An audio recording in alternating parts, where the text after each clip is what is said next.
13 दिसंबर 2025 हम इंडियंस के लिए काफी शेमफुल रहा क्योंकि कोलकाता में हुआ केओस केवल इंडिया में ही नहीं बल्कि पूरी दुनिया में हम इंडियंस के खिलाफ एक गलत मैसेज छोड़ता है।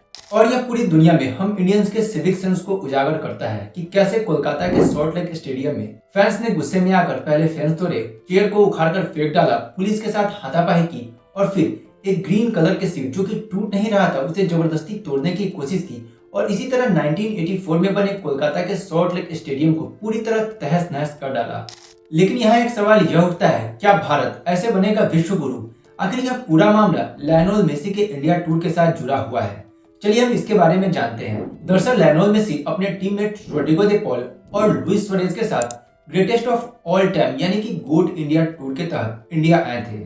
यह एक फैन मूवमेंट और प्रमोशनल टूर था जिस दौरान मेसी इंडिया में फुटबॉल लवर से मिलने वाले थे, अपने एक्सपीरियंस को साझा करने वाले थे, फुटबॉल को प्रमोट करते और इंडिया के यूथ को फुटबॉल के लिए इंस्पायर करते। लेकिन इंडिया में फैंस मेसी के लेगेसी को सेलिब्रेट करना चाहते थे या यूं कहे तो गॉड कल्चर को प्रमोट करना चाहते थे, जिसके लिए मेसी के फैन मेसी की एक जगह पाने के लिए अपने काम, कॉलेज, एग्जाम, यहाँ तक कि शादी छोड़कर आए थे। उन्होंने 20-20 हजार रुपया देकर वीआईपी टिकट खरीदा था, यहाँ तक कि 10-10 लाख रुपया देकर प्रीमियम टिकट खरीदने तक की बात आ रही है। लेकिन फैंस को मिला क्या? Miss management. पहले तो उन्हें 3 से 5 घंटे तक इंतजार करना पड़ा, लेकिन फिर जब मेसी से मिलने की बारी आई तब मेसी ग्राउंड पर केवल 20 से 22 मिनट के लिए ही थे। उस दौरान भी लीडर्स, सिक्योरिटी और न्यूज रिपोर्टर उन्हें चारों तरफ से घेरे हुआ था। हालत इतनी खराब हो गई थी कि मेसी के सिक्योरिटी को पुलिस ऑफिसर को साइड करना पड़ रहा था और यही कारण था कि मेसी के फैन खुद को चीटेड समझ रहे थे।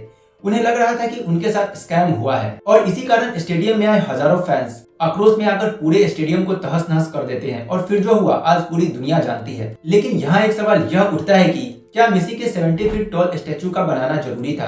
क्या इंडिया में गॉड कल्चर का होना जरूरी है? क्या लोगों को भगवान मानना जरूरी है? अगर जरूरी है तो भारत के सबसे बड़े फुटबॉलर सुनील छेत्री और प्रदीप कुमार बैनर्जी का क्या वह इस फिल्म को डिजर्व नहीं करते? याद कीजिए उस दिन को जब सुनील छेत्री ने कहा था, आप स्टेडियम आइए, हमें देखिए, हमें चीयर्स कीजिए, हमें शाउट आउट दीजिए क्योंकि हमारे लिए यह मैटर करता है। तब हम इंडियंस कहाँ थे? क्या हम इंडियंस को केवल विदेशी चीजें ही अच्छी लगती है? अगर अच्छी लगती है तो यह शर्म की बात है। किसी को आइडियल मानना अलग बात है, किसी का फैंस होना अलग बात है, लेकिन किसी को गॉड मानना, गॉड कल्चर का होना, ये गलत बात है। कहा जाता है हमारा सिविक सेंस, नॉलेज और एजुकेशन, क्या यह केवल किताबों तक ही सिमट कर रह गया है जिसका मेन उद्देश्य केवल अच्छे मार्क्स, अच्छा कॉलेज और एक हाई पैकेज जॉब लेना है? अगर यही है तो जरूरत है इस सिस्टम में सुधार की जहां लोग प्राइवेट और पब्लिक प्रॉपर्टी के बीच के अंतर को स्पष्ट कर पाए, नुकसान न करे और एक अच्छे देश का निर्माण कर सके। जय हिंद।